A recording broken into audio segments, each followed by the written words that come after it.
Welcome to day 4 of the Trading for Dummies bootcamp. By the end of this video, you're not going to be that much of a dummy anymore because we're going over candlesticks. The main thing that so many people get confused by, so many people find intimidating. I'm going to break it down super easy for you guys. I'm not just going to go over what they are, how to understand them.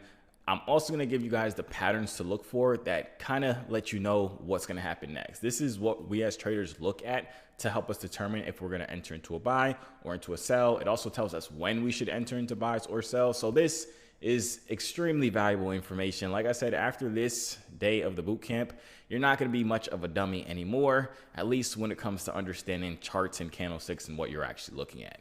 So without further ado, let's get into it. All right, so candlesticks. This is going to clarify and make you guys understand the charts in the simplest way possible. I made myself a nice, beautiful drawing here, and this was like one of the most complicated things that when I was first starting off learning how to trade, people overcomplicated this so much.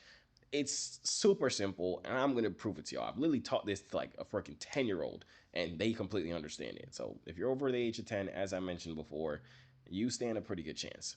So when you see these different candlesticks, we call them candlesticks. You'll see this thick part, which is called the body of the candlestick. Then you'll see the skinny part, that's called the wick of the candlestick. You'll see them, they'll be all different shapes and all different sizes. Most of the time, by default, they'll be green and red, as you see on our charts here. They're green and red, but as I mentioned, you can change those. The color of them does not matter once you change it. So these green candlesticks are bullish candlesticks, meaning that these are candlesticks that went up. The red candlesticks are called bearish candlesticks, meaning these are candlesticks that went down. Now you'll see under here we have different times. If you remember when we went over the charts and how to use TraderView and Tradeovate, we have time frames up here.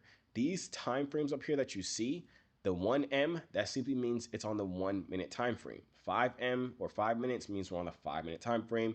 We have the 1H as you see here, that's the 1 hour time frame, 4 hour time frame, 1 day time frame. We have all these different time frames, and all those mean is that it's showing us the candlesticks in that interval, meaning since we're on the 1 minute time frame right now, every single candlestick we see here tells us what happened during the period of 1 minute. So every minute a new candlestick is going to print.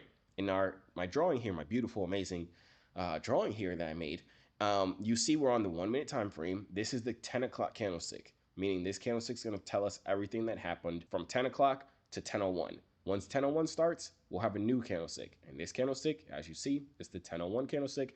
It's telling us everything that happened from 10:01 to 10:02. Then we'll have a new candlestick at 10:02, so on and so on and so on. If we were on the 1 hour time frame, each of these candlesticks would tell us one thing that would happen during 1 hour. So for example, this could be the 10 o'clock candlestick. This would be the 11 o'clock candlestick. This would be the 12 o'clock candlestick, so on and so on, depending on whatever time frame you are on. Now, I mentioned that it's going to tell us what happened during that time interval, whatever time interval we're on. And right now, for this example, we're on the 1 minute time frame. The way it's telling us and how it's telling us the story of what's going on is with the body and the wick. So the bottom of a bullish body, that's the open, meaning at 10 a.m., price was down here. And you'll see if it aligns up. Let's say price was down here. Over here on the price scale, you'll see exactly where that price is. So at 10 o'clock on the dot, Bitcoin was at $67,873.89. That's the exact point that it started at 10 o'clock, right? Now, the top of the body of a bullish candlestick is where price closed at, meaning that's where price ended at. So at the end of 10 o'clock, at 10:01, price ended up here. And you'll see the price of it is $68,219 in this example, right? So we have the open, meaning that's where price started at, and the close. Then you see we have these wicks. These wicks are telling us everything else that has happened throughout that time. So price could have started here and price could have ended here, but all throughout this 1 minute, price could have been all down here. The low of it was all the way down here, meaning throughout this entire candlestick, the lowest price went was all the way down here, and the highest price went was all the way up here. But throughout this entire period, it was all throughout this entire candlestick. But this tells us the open, meaning where it started at, the close, where it ended at, and where price has been all throughout it.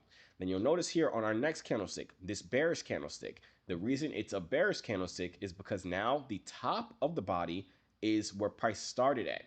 Remember, on a bullish candlestick, the bottom is where price started at. The top of the body of a bearish candlestick is where price started at.